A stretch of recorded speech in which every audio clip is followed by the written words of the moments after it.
Hi, I'm Paul Battaglia, and this is section 7.1.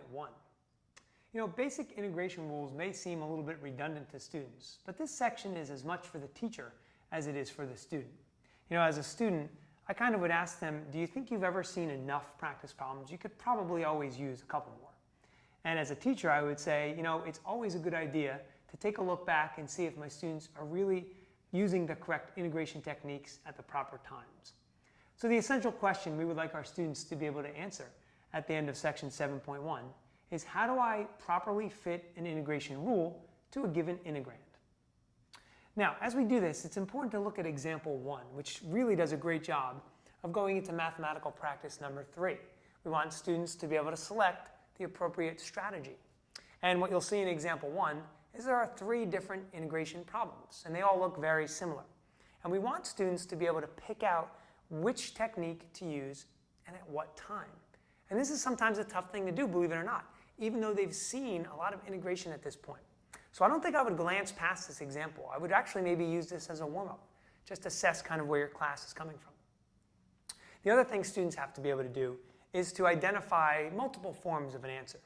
So we have a nice little remark in there calling attention to this particular answer. ln of the quantity 2x plus c, c being the constant of integration. And we're saying that that is the same thing as ln of x plus c. And some students might be mystified by that, and they might start asking you, well, how could that possibly be? Remind them we're looking at log properties. So ln of 2x can be split up into the ln of 2 plus ln of x plus c. But ln of 2, that itself is a constant. So if we combine that with that c, we just make one giant constant. And that's how we arrive at ln of x plus c. So now we've gone through all of these rules and we've seen so many of these techniques. And I like to give my students a nice little acronym.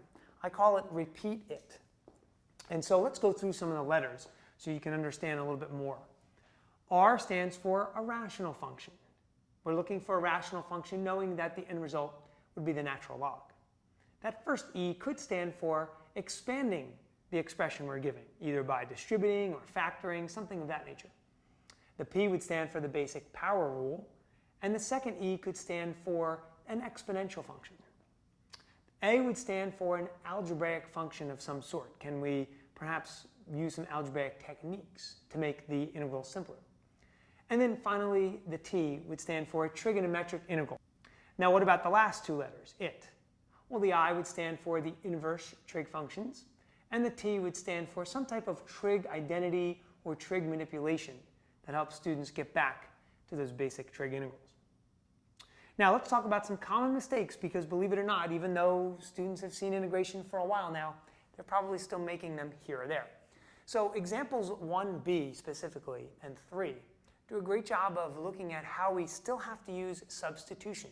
I call it use substitution within other rules. So highlight that. Example 5 does a great job of forcing the student to maybe use trial and error to correctly pick that expression that we use for u when we're substituting. Let students fail at this. I've given students a problem sometimes where I know it might take them 2 or 3 tries to correctly pick u. And that's okay, because they're still tinkering, they're working out the kinks, trying to kind of finalize and master this process, right? Now, the last thing we've done is provide a nice little box after example 6 that highlights some procedures for fitting an integral with a rule. And I would probably point students in the direction of the first, the second, and the 6th rule. Those are the most popular ones to look at. I hope these tips have been helpful, and I'm sure you'll find much success in section 7.1.